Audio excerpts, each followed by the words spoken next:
Hashtag sorry, not sorry, but welcome back to season 3, yeah, with a dwellers below, dwellers. G'day and welcome back to the Dwellers Below. We're backity back with the podcast. We're a bunch of old Warhammer players who haven't played the old world tell you, the watcher or listener, how to play the old world. I'm Nick, the father of lies. I'm joined with a mix of the old cast members and Danny Paints, the hashtag the new Nick Gentili, who still hasn't reappeared from his exile. Danny Paints, how the hell are you? What have you been up to? I'm good. I've been wildly bustling through and reading my very official and legal and completely fine copy of the rules that I didn't acquire in suspicious circumstances in any way, shape or form. So that's been really exciting, having a look at the rules and seeing what stuff does properly and not looking at potato picks. And also I've been doing, as the name might suggest, much painting this which you'll be able to see everyone on the podcast listening. That's great audio for you. That's me, yeah. Keen. I've written a list to share. How much easier on the eyes is not looking at those potato quality photos from Man Red's book? Oh my god, it's incredible. It's incredible. Not squinting and like guessing every third word. Very exciting. Very exciting. So yeah, just dipping my toes in. The not reading the Man Red book stuff is a luxury that our other two guests have had for a little while, because they actually have physical copies of the books because they're in the UK, not like us plebeian Australians. Mr. Egg, what have you been doing other than reading through your tome? Just cackling wildly about the 7 years it takes to ship things to Australia for a release that hasn't been 5 years in the planning.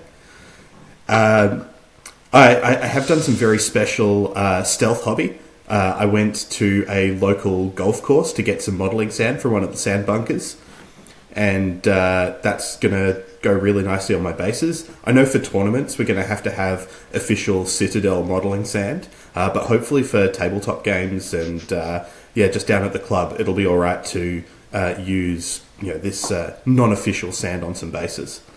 Do check with your opponent, I would say. Oh yeah, obviously if they have a problem with that I'll replace it with some proper ones. But yeah, I think the grading on this sand is just going to be the real kick that these models need. I guess in Australia we would just go down to the beach and get some like beach sand. But if you do that in the UK, you just get a huge pile of giant rocks, right? I mean, there are some sandy beaches here, but I didn't really want to get on a bus for 4 hours to head down to somewhere where I could get some. I think on like the Isle of Lewis and Harris, there's some decent sand over in the Hebrides.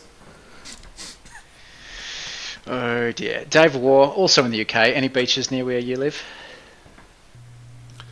I live in Sheffield, which is about in the middle of the country from both directions. So no, there's absolutely no beaches. But there are a few towns in the Peak District that have made themselves up to look like beach towns, despite the fact that there is no beaches within a 2-hour drive. So you can get the English experience of being wet and eating soggy chips.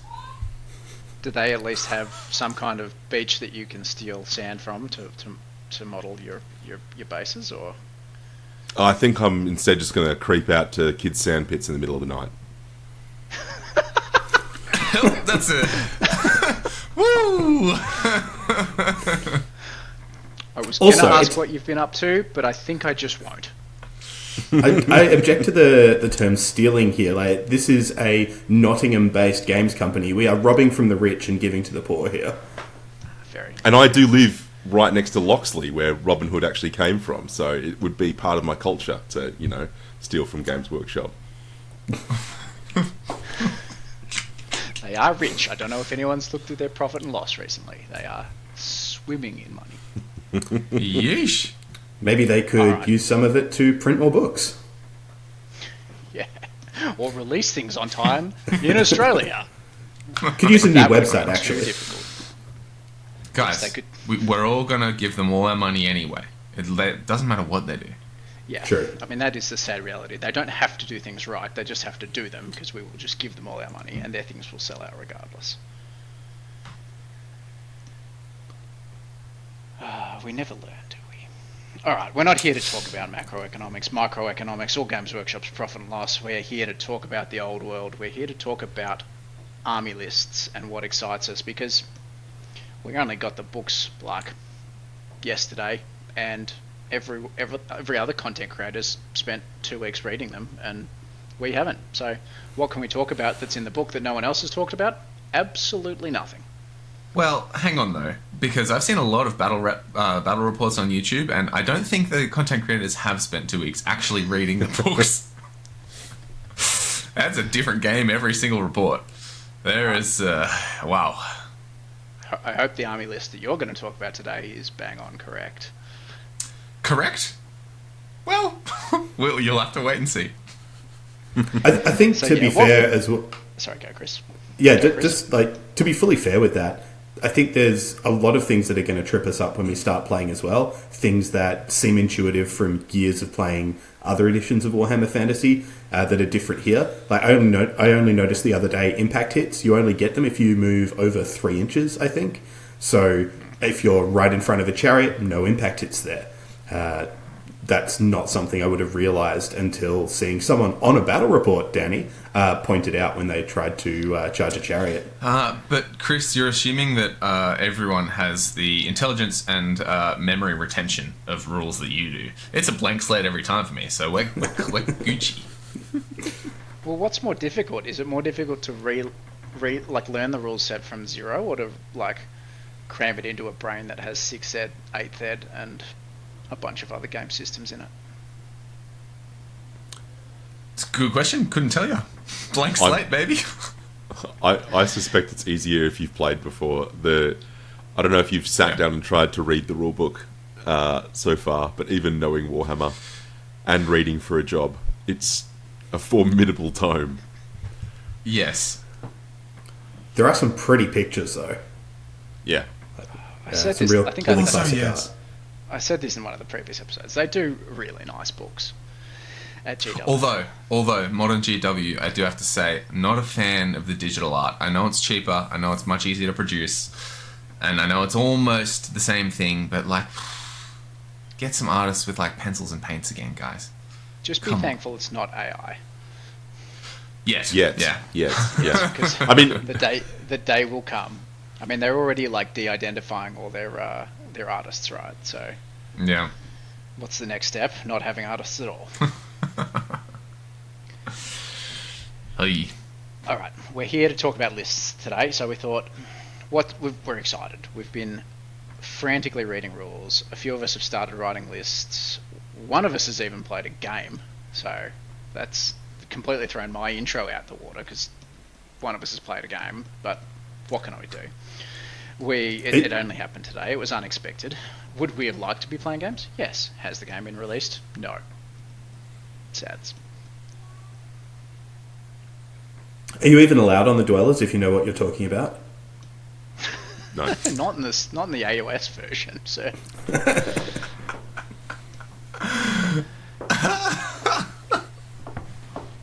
So we're going to talk about lists, and we wanted to talk to you about things that excited us. Like, are these going to be tuned tournament lists? I mean, maybe, but probably not. These are our sort of first takes. What has stood out for us? What spicy things do we want to put on the table the first time we play? So I'm going to throw to Dave a war. Dave is the man who has played a game of the old world that is better than the other 8 members of our cast. So he can take us through... I mean, take us through your first impressions of the game, firstly, but then take us through this list that you've cooked up. It's a little bit spicy. Yeah, so I had a game yesterday with my mate James from my local gaming group, and we're both using my armies. We used my Empire and Wood Elves, both of which were not as preposterous as the list I've proposed for today. But it was really good. I think the game has a lot of subtle differences that we missed some of. For example, that when you panic, if you've got more than half of your unit, you only move back a maximum of 6 inches and then automatically rally. So small bits of the game that we were getting wrong. But I think the good thing is it felt like playing Warhammer. You know, it felt like playing Warhammer Fantasy again. There was ranks, there was flanks, there was combat resolution, there was long discussions about whether someone could move somewhere because of wheeling arcs. It felt like the authentic experience. So yeah, no, it was really good. I think the lower lethality of the game from most units was really felt as well. That units not getting to strike back when they've lost models, only getting to fight in one rank, spells being actually very difficult to line up because of the ranges on them, and the way that movement works, I think was all, it was good. Was really sound. Maybe I'll jump into my list then and tell everyone about how to lose friends and destroy anyone's interest in Warhammer the Old World. What a good place to start. And I mean, look, if you don't know Dave from the previous, not the previous, the initial version of the podcast, that was basically his MO. Yeah. So I thought, let's go back to my roots. Let's go back to playing Warhammer in a way that the opponent really doesn't get to play. And what can I do to deny them an opportunity to participate in the game as much as absolutely possible? So, in that theme, first of all, we have what I think might become a bit ubiquitous within the tournament scene, a high-level lord on a dragon. In this instance, it is a Glade Lord on a Forest Dragon. We are rocking for the Forest Dragon Lord a few spicy things here. So the first one is Mercy's Locus. Mercy's Locus means that the Forest Lord can't increase his strength by any amount from a weapon, but also no unit attacking him can increase their strength by any amount from a weapon. So if you charge into a unit with great weapons, for example, or halberds, or all of that other bullshit, they're attacking you at base strength. And because that's not very great on a Lord on foot, but when you're actually attacking a Forest Dragon, that's going to mean he's going to be very difficult to chip down. I've then given him what I'm not sure is the good choice, but I've been tossing it up, is the Giant Blade. He won't get the +1 strength from that, but the multi-wounds 2 feels like it's very strong on a character that has really high weapon skill and 4 attacks coming in on the charge. Then he's got Talisman of Protection for a 5-up invulnerable, and two really lovely Forest Spirits. The Forest Spirits are really good for the Wood Elves in this new edition after being a bit naff for a few editions. So first of all, he has an old favourite, the Annoyance of Netlings, which is -1 to hit against him in a challenge, and then that's not as bad as it was. It's not just 6s now. Thing. No, yeah, that thing was so annoying. He also then has a Lamentation of Despairs, which is -1 leadership to everyone within 6 inches of him for fear, panic, or terror checks. So your likelihood of passing your terror check in particular is significantly reduced with the -1 leadership. He's then -1 to hit in challenges. You can't buff your strength again against him. He's a dragon, so he's flying around being a bit of a nightmare. This is the thing that's really going to do damage in the list, and then everything else is intended basically to not engage with the opponent. So then we've then got a Glade Captain with Battle Standard Bearer and the Bow of Lauren and Arcane Bodkin, so 3 attacks at AP2. A Spell Singer with the Oaken Staff, which is you get to roll an additional dice near a wood for Dispel attempts, and High Magic, try and cast Dispel Magic. The list then has just shitloads of Deepwood Scouts. I think it's like 6 units of Deepwood Scouts, all of which have Fire and Flee, which means if you charge them, they get to both stand and shoot and run away from you, just to really deny any of that interactivity. A unit of Glade Riders, and then a Tree Man at the end, just to with Lamentations of Despair for another -1 to your leadership, and against terror, fear, and panic. So the list is 2 threatening monsters, 1,000,000 shots, moving in every direction, shooting you while it runs away. This is horrible. Yeah. Yeah, this Yeah. sucks. Like, Yeah, I think I said to a list you're excited about, not that would make everyone else want to not play ever. So that is exciting I'm not to gonna, Dave. I'm not going to be playing this against my local gaming group because we're not a very competitive group, and people need to be, seduced into the square base experience. But I think this is pretty exciting as far as lists go. Dave, just on a completely unrelated note, between the ages of 5 to sort of 13, how many sandcastles do you think you kicked over? Everyone I could see. There's everyone within. This other is where thing Dave's there, love of siege themes comes from, is kicking over sandcastles.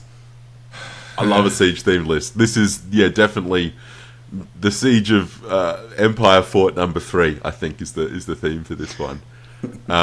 Also, I'm not sure if people have clocked this or not, but the battle standard bearer allows you to re-roll panic, rally, or break checks, not fear and terror checks.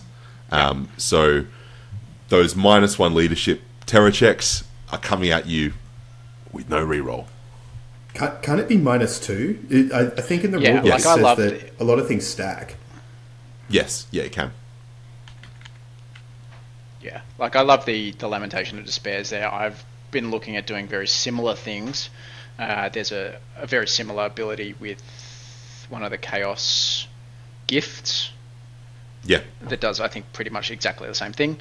And I've also been playing with Tomb King lists with 2 Screaming Skull Catapults. And the Skull Catapults, and while Catapults I don't think are what they used to be, the Skulls of the Foe is like wherever the template ends up, you roll 2d6, and every unit within that range is -1 leadership for the turn. So Pretty wild. yeah, it's like there's a lot of these leadership debuffs, and I don't know if anyone in 8th Ed ever played against the demons with the -2 leadership banner at the start of 8th Ed before the new 8th Ed demon book came out, but that thing, like -2 leadership, I think it was -2 leadership everything within 12 inches or 6 inches or something like that. That thing was insane. Yeah, I didn't play against it, but I certainly played with it, and people played did not with it a bunch. appreciate it. That shocks me not at all. You also had the Dave, on Doom your and Darkness list- Hell Cannon combination for -3 panic checks on turn 1 in the previous edition. So I think this will be in that vibe. Dave, on your list with the Fire and Flee rule, have you used Fire and Flee at all in games and stuff, or have you done any maths on it in terms of like the likelihood of being caught and just run down? Yes. Because you're fleeing, right? And so if you get caught, you're screwed. Yes, I have. So we used Fire and Flee quite a lot for the Wood Elves in the game that we played yesterday. Cool. So Fire and Flee is not a full flee; it's a D6. You should roll 2d6 and choose the highest, rather than 2d6. Plus your movement, or just D6? No, just D6. Right. So you need to decide when you want to use it. But I would say, from the game we played yesterday, very fast cavalry units have quite long, spiky charge ranges, but everything else doesn't really. Especially with the amount of forest you get on the board as Wood Elves, you're putting down a 12-inch forest with Wood Elves at the start of the game. Then you can also cast Treesing to put down another 5-inch forest. Plus, there's probably another forest on the table. They're getting minuses to their charges to get into you. You can charge out of their line of sight and behind things. So you can also Fire and Flee by putting yourself in front of stuff that you can pop through to get out of their range. So it's not a totally safe interaction. But I would say that the Deepwood Scout units, they're except for one big one that has a bit more efficiency, they're 90 points a pop. They're 6-man units with 90 points. Yeah. So if your big cavalry bus does catch one of my Fire and Flee units, I'm not that upset about it, and I probably have a dragon or a tree man waiting to countercharge you, which most of those fast units who can't then use any strength bonuses against the dragon probably don't want to do. Couple of interesting choices here. True Flight arrows. I've seen a lot of people talking about arcane bodkins. True Flights obviously were a ubiquitous choice in 8th edition with the line of sight rules that we're using back then. What's the thinking there? I think the arrows are really... I'm not sure about which ones to go. So I played against Empire yesterday. I was using my Wood Elves, and the arcane bodkins were fantastic because I was shooting against Empire cavalry, who for them are getting a 2-up or 3-up save, 3-up save in this instance, and you just tear through the unit. But True Flights ignore cover, which you're going to be giving the enemy a lot of with Wood Elves because you're going to be putting forests out and things like that. They also don't have the usual -1 for moving and shooting, which you're always going to want to do with Deepwood Scouts. You're moving every turn, basically. And importantly, you can use a stand and shoot reaction no matter how close the enemy is, even if they're within their base movement with the True Flights. So I think there is a question there. I think Hagbanes look quite good as well.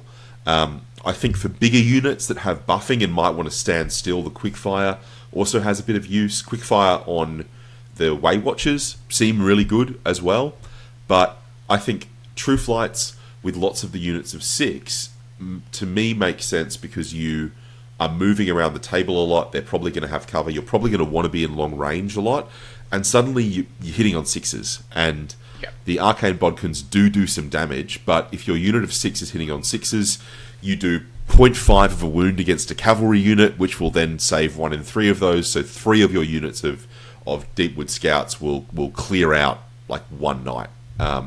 So the True Flights, I think, work out there. Also, people don't have as good armor saves on the whole in this edition. It's pretty hard to get a 2-up, and no one's getting a 1-up. So I think the True Flights are good. More chance to roll your 6s to wound for Armor Bane to just tear through stuff anyway.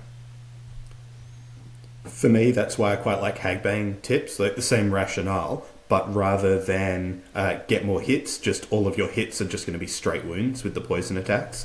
But I think it's really cool that there's a lot of options that all might be good, and maybe you end up with really techie armies where you have 3 units with one type of arrows, another couple of units with another, and there'll be a lot of...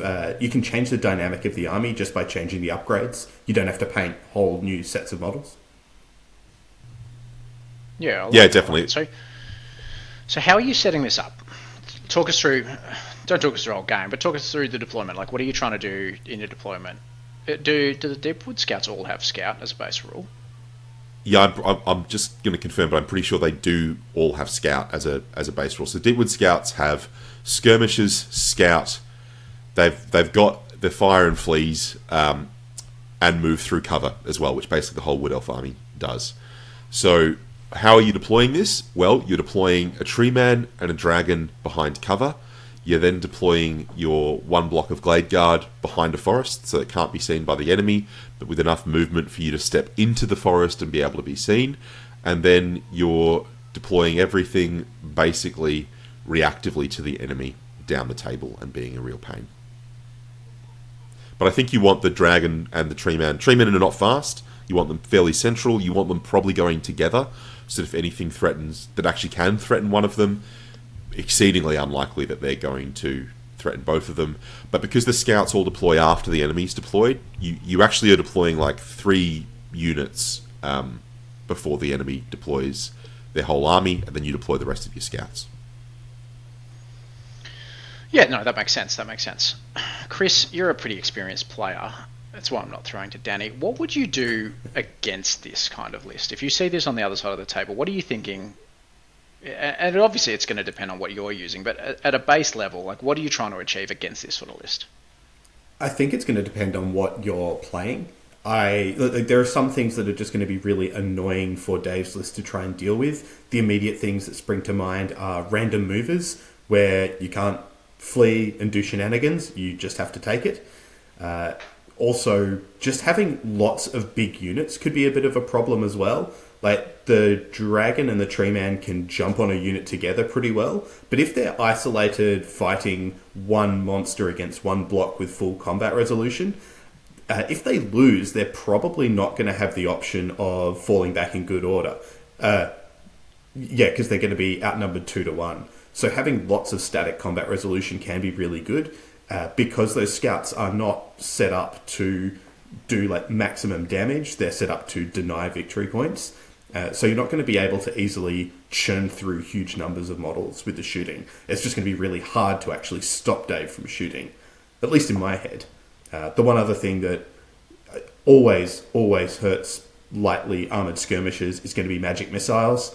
I imagine if you've got 2 or 3 mages that can take a blue fire or whatever the demonology signature spell is, that's going to be a bit of a problem for Dave, especially if they've got some good casting buffs. It's going to be really hard for the Wood Elf magic defense to stop that from picking up points in return.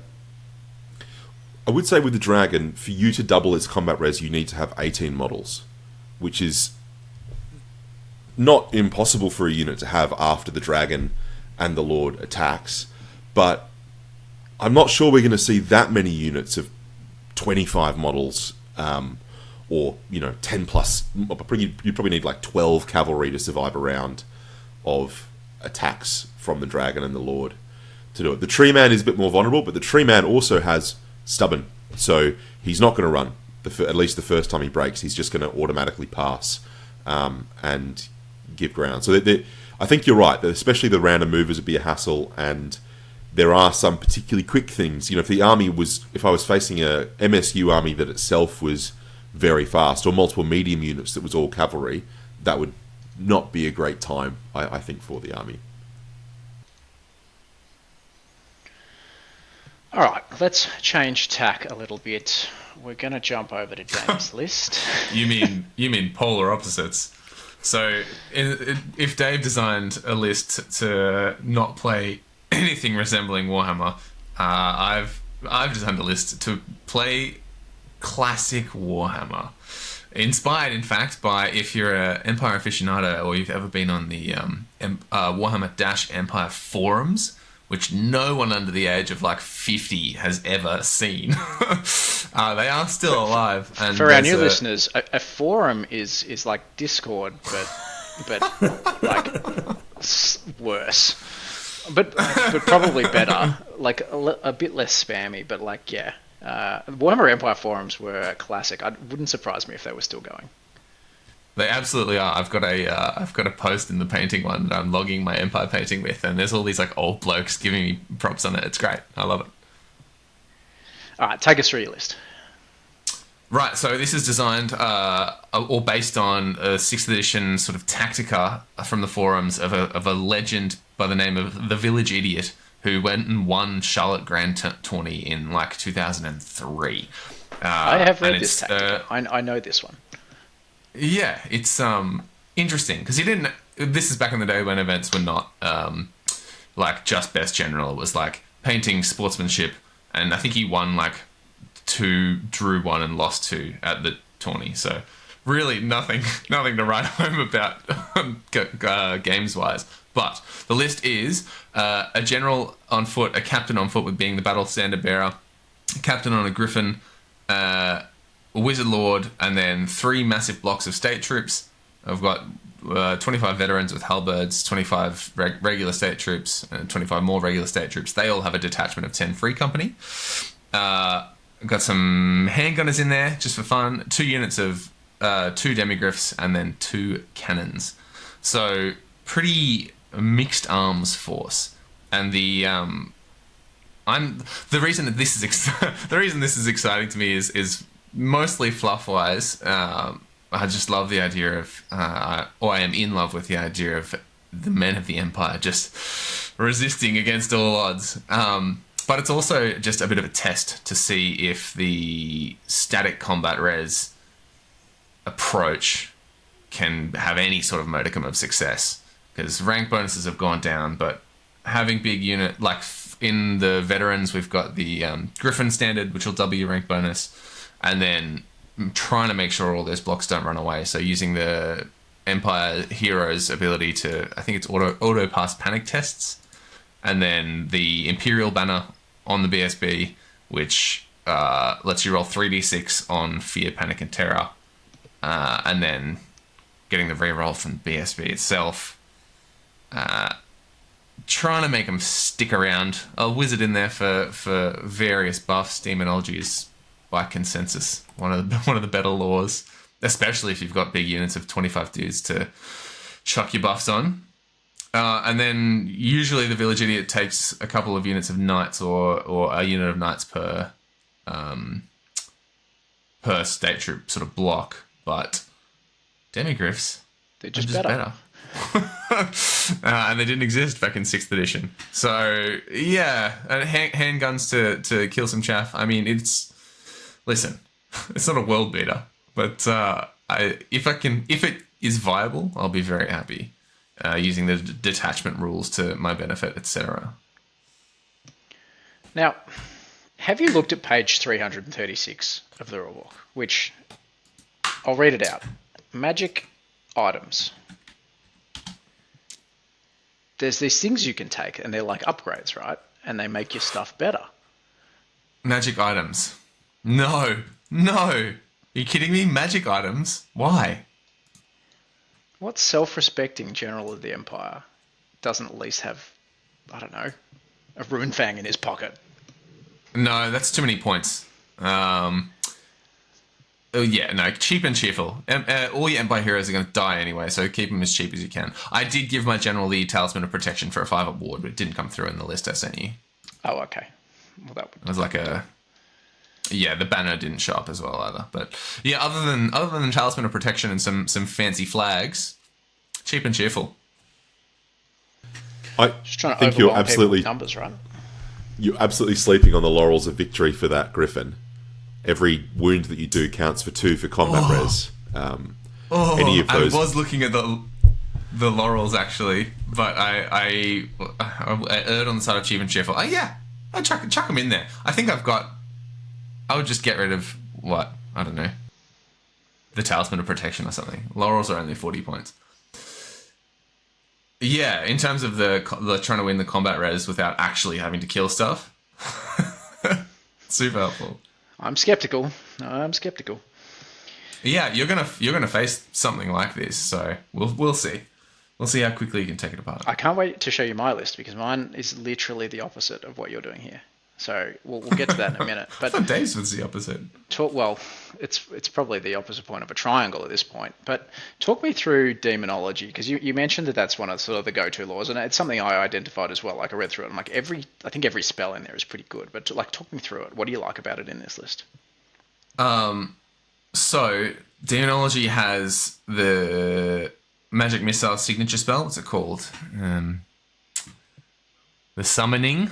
18-inch range, 2d6 strength 4 AP -1 hits, which is great just to have if you roll something that you don't want to use. It's always going to be useful. Magic missiles are great, but with the level 4 taking that, I'm really hoping to roll up some of the big buffs or debuffs as well. So Hex, which is the second spell, is a -2 initiative and -2 leadership, and the enemy unit can't use a general's inspiring presence. So in terms of getting relatively useless troops to actually win combat, stuff like this is super important. The other one is, I think, a buff, which is there's a bunch of good spells in here. Yeah, so that Hex is the big one. I feel like my debuffs to leadership are huge, and then combine that with Terror from the Griffin or whatever else you can. Suddenly your leadership 9 elf dude is testing on a 6. That's pretty horrific.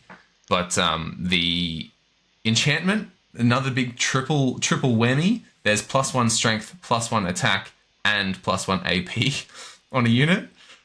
So if the veterans, for example,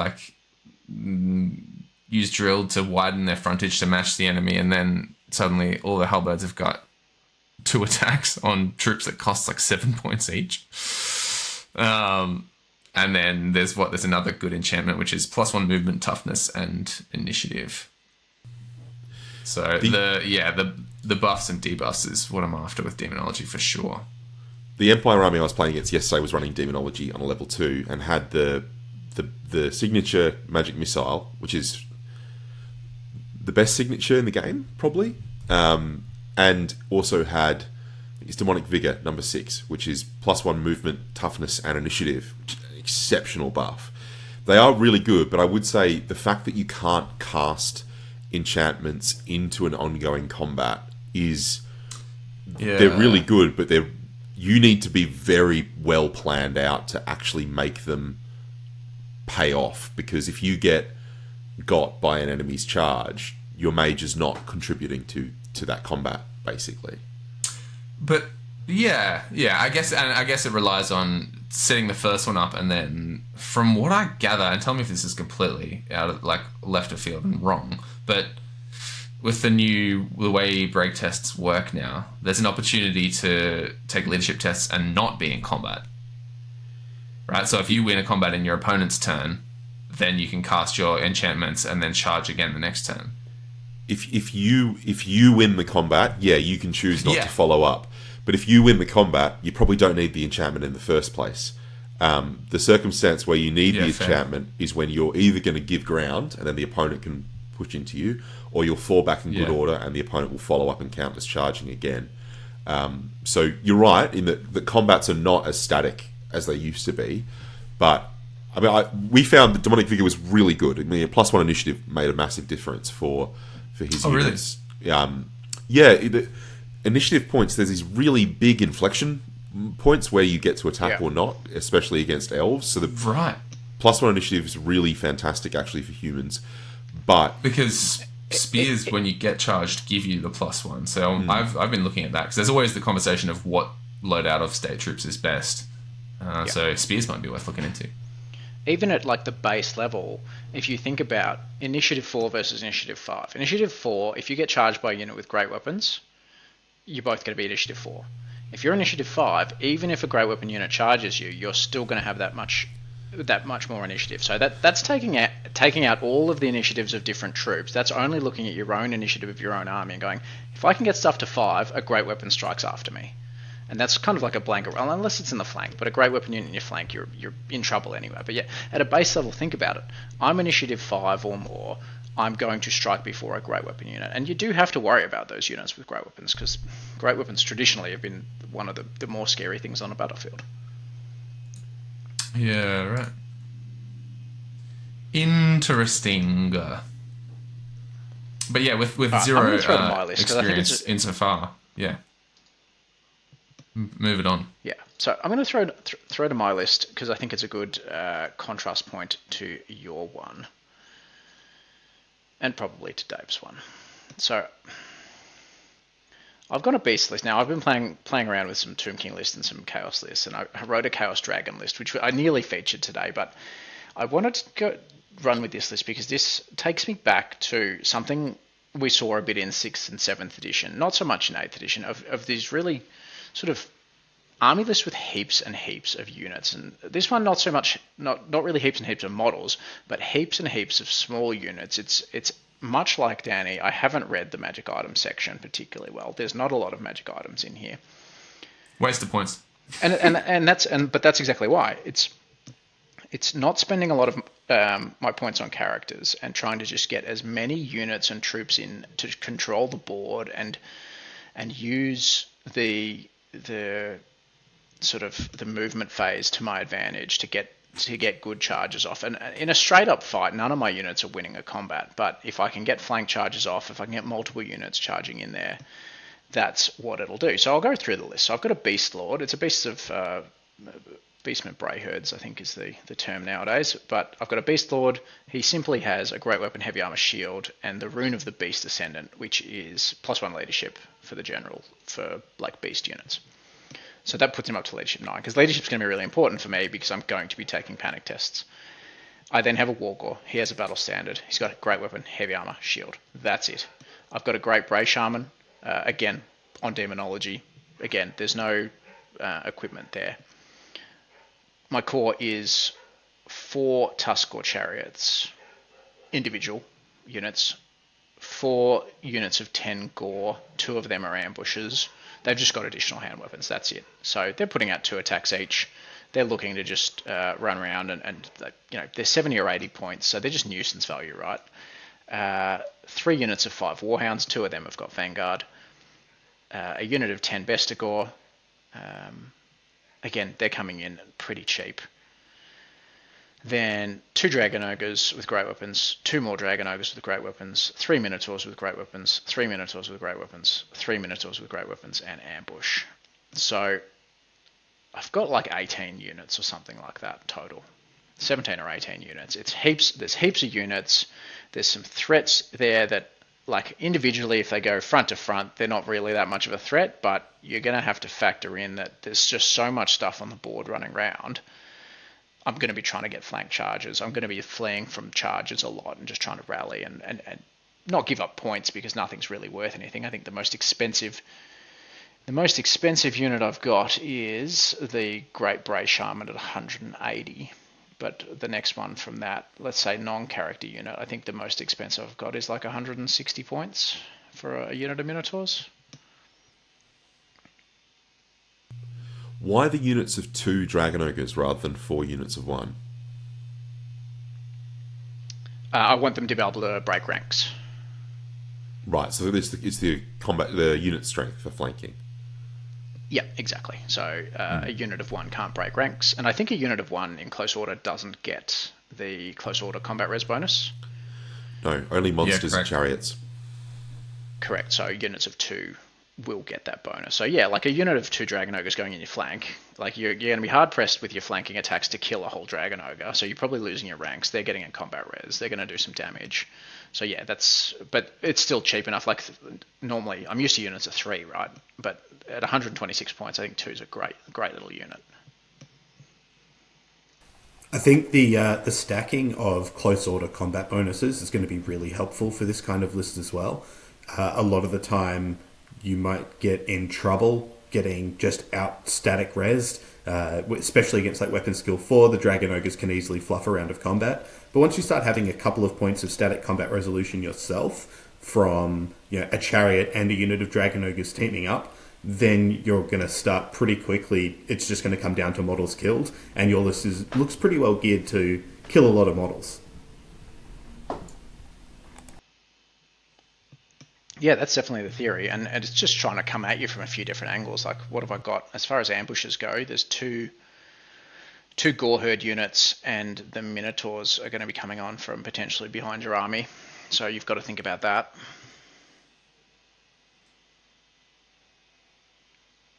Danny, how do you think this plays out against an army like yours? Because like, this is why I wanted to contrast it, right? We've gone very similar with our characters in that we've got some cheaper characters and then gone heavy on the units. Your model count's probably a bit higher than mine, but my unit count's probably pips yours by a fair bit.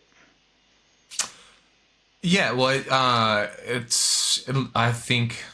Listen, who's the general? If it's me versus you, then game over turn 2. I concede. But I can see a couple of things. How many cannonballs can you catch with like the most important stuff? There's always a question to ask. And then if like, I think it's fragile. I think it's like, if you play it right with this list, like, and your positioning and your timing is on point, then it's probably a pretty easy wipe. But you can also lose stuff pretty quickly. Like you said, you're going to be worried about panic. And then also anything that, like, if you don't manage to get the flank, disrupt the ranks, and you get countercharged, like, you're just going to lose a unit and then be out of position. Yep. So it's like, I feel like it's high risk, high reward. Just riding a little knife's edge there.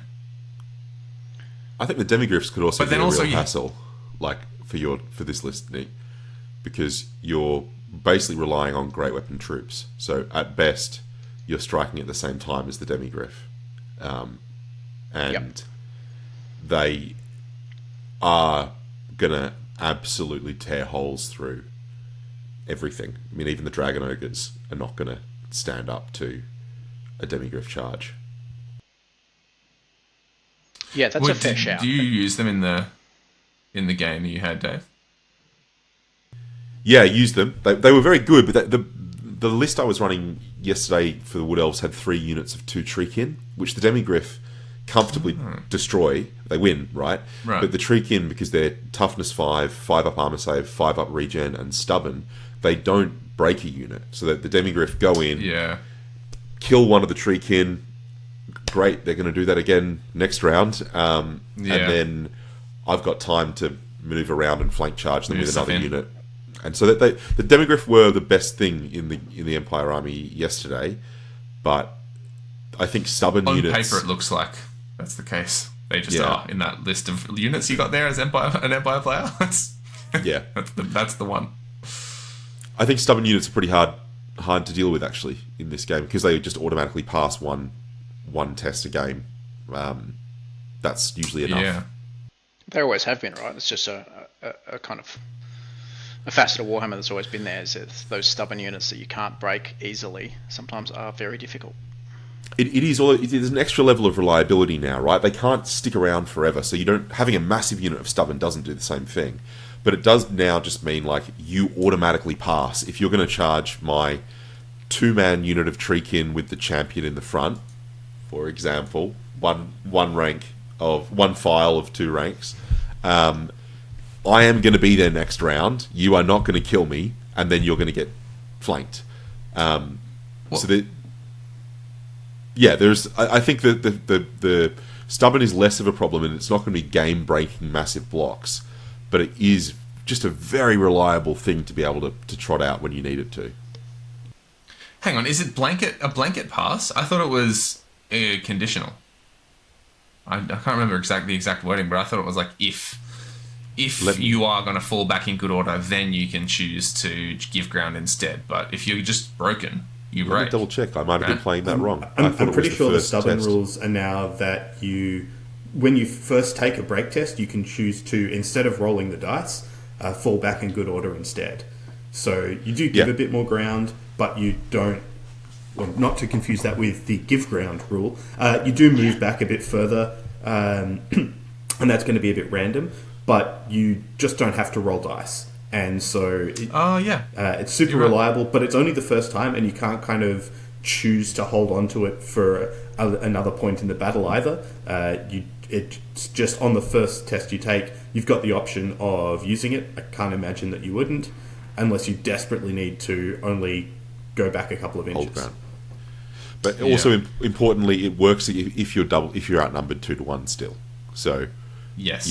Yeah, it is. Yeah, it's, like Chris says, it's not going to keep you going forever, and you do fall back in good order, but you're not going anywhere. And fall back in good order is not that first time. Yeah, it's only D6 inches back. You could still be right in front of them, and then they might be able to charge you, but they're not going to get initiative bonuses and things like that for much. Yeah, from a 1-inch charge. Yeah. A question so Dave, for you Nick's touched list. on something. Oh yeah, go Chris. We were saying that we think big flying monsters might be a little ubiquitous, and we've certainly seen that in the first 2 lists. How does your list that doesn't like taking terror and panic tests, has a lot of skirmishes that can be used potentially for tactical wheels, and some units that are immune to psych so can't flee as a charge reaction? How are you going to handle a giant forest dragon or griffins and things like that? Possibly badly. Like, the theory behind it would be that there's only so many units that 600 point model, like, it's only going to be able to declare so many charges in a given game and catch up with so many units. So at a base level, it's like, well, it can only charge that many times, it can only hit that many units. Most of my units are cheap. Is it going to be able to get its points back? Depending on the unit, it might not like 3 Minotaurs with great weapons coming into its flank or something like that if it gets caught out of position a little bit. So there's a few different sort of considerations there. One of the things, and I'm just kind of looking through the list to make sure I'm not completely wrong in what I'm saying, but I think there's quite a lot of Mark of Chaos Undivided in this list. So looking through, like the Minotaurs have Undivided, the Gore Herds have Undivided. Like, pretty much everything in this list has the Mark of Chaos Undivided, which means I'm getting rerolls on a lot of those checks. which is pretty important. So particularly panic checks and stuff like that. Like I'm going to be taking 1 million panic checks a game because every time you shoot at a unit, you're going to shoot enough stuff to cause a panic test probably. So having that cheap leadership 9 general, lots of rerolls with undivided. That's the theory. Whether it works in practice, I'm not sure. One thing I did identify, and Dave touched on it before we move on, is the having champions in a unit. So, Dave, I meant to look this up. If is it like it used to be, whereas if I've got a champion in a unit and you can only attack that champion, you can only allocate those wounds to that champion. Is that correct? That was my reading of it, but the champion has to be in the middle of the unit. So for rank and file units, that's not really an issue anymore unless you're only 4 wide. But if you're a really small unit, that can be an issue. And that's what I've been thinking with these Dragon Ogre units. Like for 6 or 7 points, they get a Dragon Ogre Shartak. Suddenly, instead, they've got 4 wounds each, right? So you've got, if you take 4 wounds, bang, you've lost a Dragon Ogre. But if 50% of the unit is a champion, so you're going to have to, opponents are going to have to divide attacks. You've potentially got a game state where you've taken 6 wounds on that unit, you still have 2 living Dragon Ogres. So these medium base units with, or larger to medium base units with 2 or 3 models in it, the champion can make a huge difference. And compared to 8th edition, they've dropped the points on these champions. 6 or 7 points to potentially get essentially 2 extra wounds on your Dragon Ogre unit is massive, plus the extra attack. Yeah, and the Shartaks, they're about the same cost as champions for like a Glade Guard unit, which exactly. The benefit that you get from them in those multi-wound units is just massively more. I think it's a great option actually. All right, let's throw to the egg, the final list for today. Take us through this spicy pile. All right, so a bit unlike the other lists we've looked at, this is possibly going to work very differently depending on how some of the rules get clarified. There's some issues potentially with how random movers work and interact with some of the other wacky things I've put into the list. So I'll try to point that out as we go through. This is classic Cousins. In the same way that Dave's list was classic Dave, this is classic Cousins. The rules have been out for a day. We've got no FAQ or anything yet. And he's just like, how can I break this game? With the first list that you publicly post on the internet. Well, what does it do? What breaks the game here? Well, we'll see how exactly how, if at all, it breaks things. I also want to, again, very publicly say that this list is not like entirely... not something I've come up with myself. I got the core of this from a really good battle report on I think it was the Play On Tabletop channel. Jaden had a goblin army that I borrowed a load of ideas from for this. So the genesis for this idea is definitely his. Basically, it's an Orc and Goblin army, and I'm trying to do weird things with magic and random movers and create a really dynamic and difficult to deal with array of threats. We start out with a Goblin level 4 wizard on an Arachnarok spider. This, I think, is a really good unit. It doesn't fly, but it ignores cover and has Swift Stride, so it's basically a flying monster. And if you really need it to be a flying monster, you can cast Hand of Gork on it, just pick it up and put it down 2d6 inches away. The Wa spell lore, I think, is really good. It's been a little bit overlooked, is my guess, because most people who aren't looking at Orcs and Goblins just aren't paying it a lot of attention. It's got some really good debuffs, and it's also got some very good enchantments that can be cast on the caster themselves, which means that even once your spider is stuck in combat, you can still cast the spells on it. And if it's a general, which this one isn't, your buff spells have an 18-inch command range, so you can hit like an 18-inch radius around your spider with some really high-impact enchantment spells. We've got a ward save on it because you have 10 wounds, you'll be in combat. Really points efficient way to spend 30 points to get a 5+ ward save for a 10-wound monster. And the Buzzgob's Knobbly Staff to re-roll your casting rolls. We've got a second level 4 in the list as well. We're going to be casting lots of spells at really high values. Double level 4. Yeah, the second level 4 is going to be the general, and this is another one where we're going to need some clarification on exactly how things work. The Orc level 4 has the Warband special rule, so gets its leadership increased by the rank bonus of its unit. It's then the general, so it will go up to probably leadership 10, and then have a 10-inch leadership bubble, which will then capture the spider on the level 4 on the Arachnarok in that, which then gives it leadership 10, which might then affect the command range on the Arachnarok. So then you've got a 10-inch bubble from that. I don't know exactly how these rules will cascade, but there's the potential for some pretty strong synergies there. Just a quick correction there, Chris. Generals and BSBs always have a command range of 12, unless it would have been bigger from a large target. So he will have 12, not 10. Yes, but once it's the second level 4, the Goblin one will then get potentially go from leadership 7 to leadership 10 and 10. Buff that command range up by a little bit. Maybe they might tell us that that's not how it works. But the second level 4's got gone. Doesn't the Goblin who's on the Arachnarok have an 18-inch command range? Because on large target? I think that only gets increased if they're your general from reading through things. Oh, okay. Right. So a general on a large target gets the 18-inch. A non-general on a large target, I'm not sure if it goes up. We'll find out.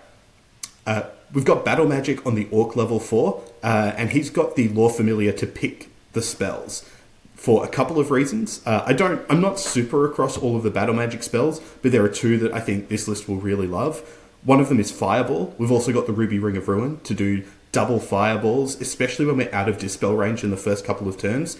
Just burn down people's skirmishers, their Deepwood Scouts, their Glade Guard, their Glade Riders, basically all of those annoying Wood Elf units that Dave wants to take. Ring of Ruin, that's a power level 2. Yep. So it's not always going to go Dispel off. Just gets rid of it every turn.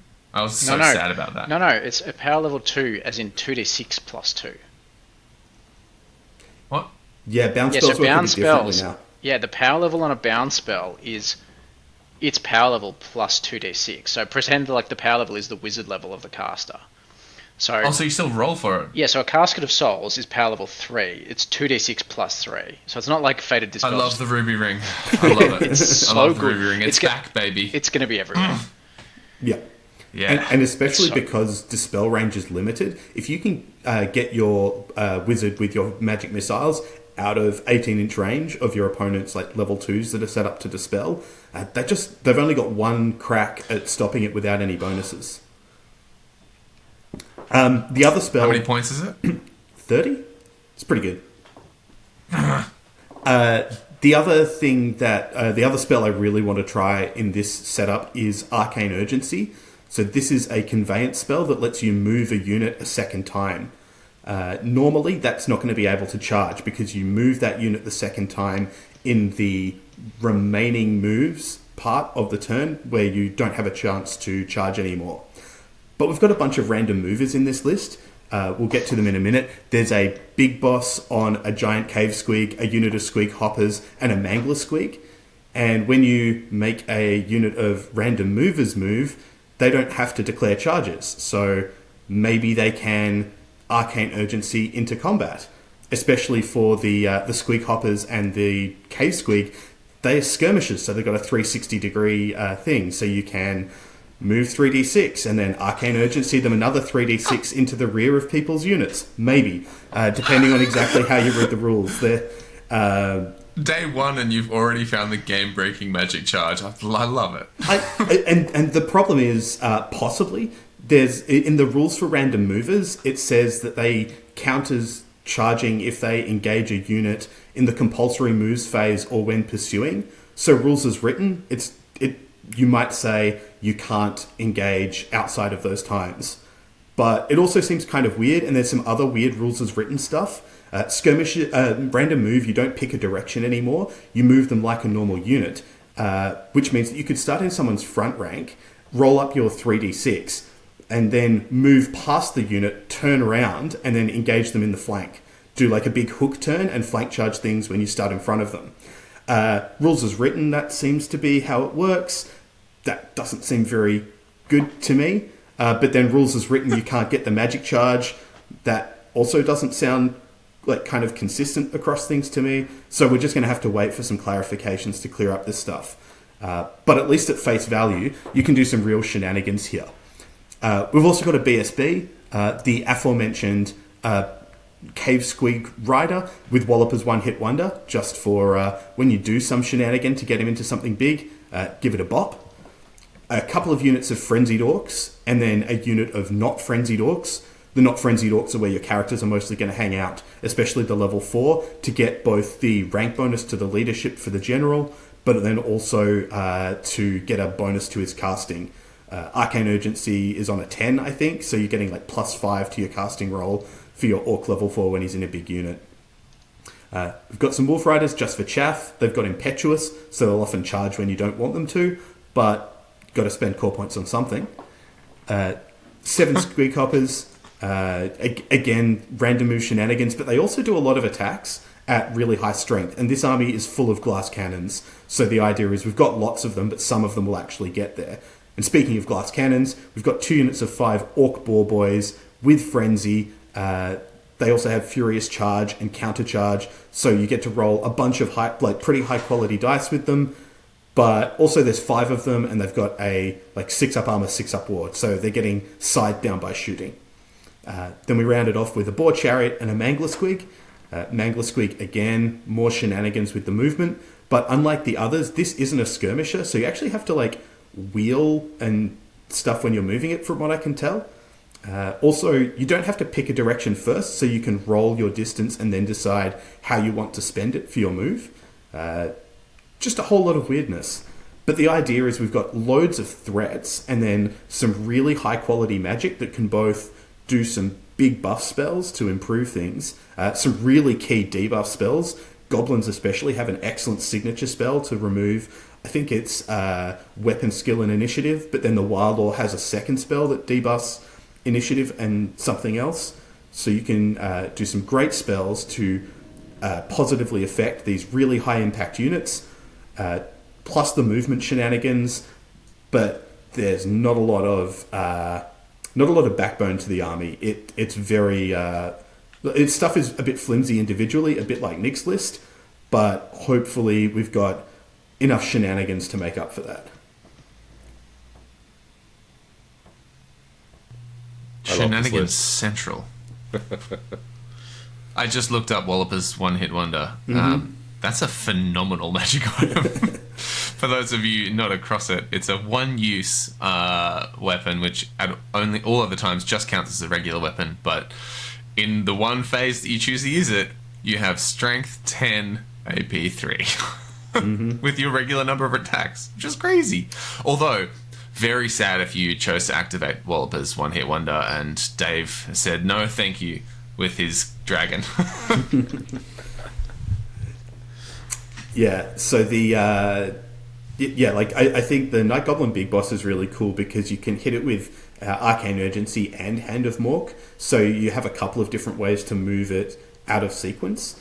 But yeah, especially getting the teleport move on the spider as well for redeploying it and changing the way it's facing is also going to be great.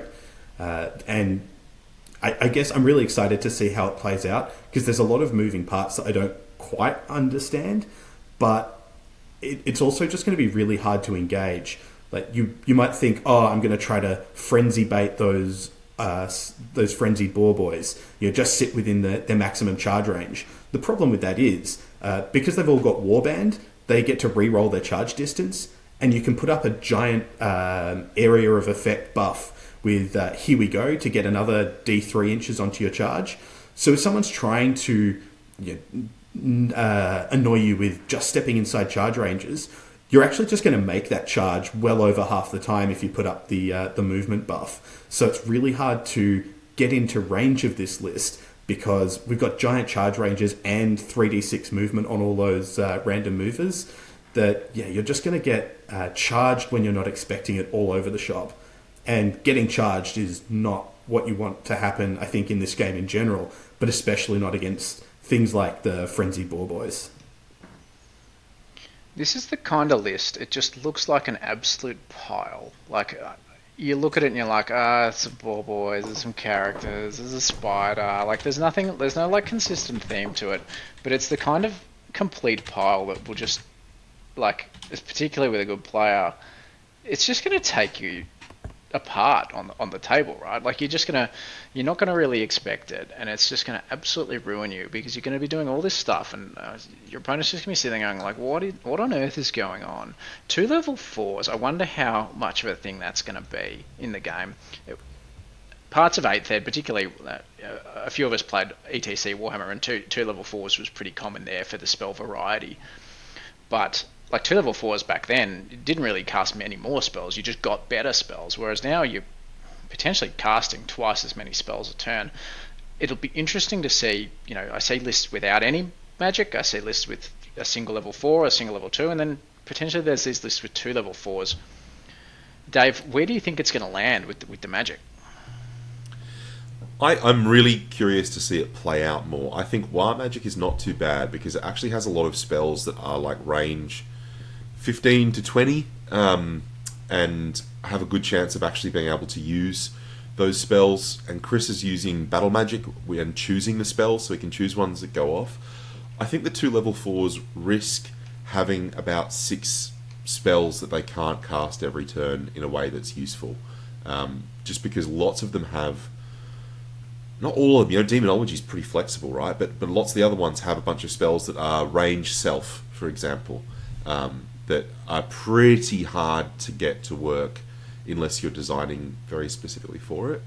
So I'm keen to see how it goes with the way on table, basically. But because, if you look at something like Battle Magic, Hammerhand, the signature spell is Assailment, it's range self. You've then got Curse of Cowardly, which is 15 range, Oaken Shield range self. Then you've got Magic Vortex range 12. Curse of Arrow Attraction and Fireball are a bit better. But you could easily end up in a scenario where, with the restrictions on how you can casting within your arc, casting the range, the blocking line of sight as well. I don't know. I think people might be too optimistic about what they're going to get off with all of their things. I think Chris's list, 360-degree view on the Arachnarok Spider, choosing the spells for Battle Magic, gets around that. But I think the magic meta, I think, is going to be super interesting. Yeah. Like, where people land in terms of what wizards and where. Yeah, I want to see where the magic meta ends up, where the initiative meta ends up. There's a few things like that. It's going to have a big factor on list building, is what people are using in your meta. I mean, it always does, but that thinking about initiative, thinking about your how much magic you can get away with or not get away with, it's going to be interesting to see how that plays out when people play any games at all, or some, or more. I think more than 0. The opportunity cost as well with level 4s, when you could instead be taking another combat character, is going to be a big thing. But some of your level 4s can ride a giant spider, a manticore, sit in a chariot, and get to be a combat threat as well as have potentially really helpful casting. Yeah. So lots to experiment with. All right. Well, one thing those have been our lists, and I just want to. What? Yeah, go on, Dave. Just one thing before we move on. I'm really curious to see how Chris's list works as to whether he physically has the space on the table to use it all, because everything being on 30mm bases, lots of skirmishes, lots of wide infantry blocks. I think again, let's see how this goes in the next couple of months. But I wonder whether lists like this are wanting to move about 60 centimeters of models into a 12 centimeter gap, and that terrain could be very challenging for that. I'll let you know if my bases that I've ordered ever arrive. Absolutely. 30mm bases are chunky. I've printed a few this week. Yeah. They're big. Danny, what's your favourite of the 3 that aren't yours? Well, even if it was the 4, there's so much fun stuff to be had.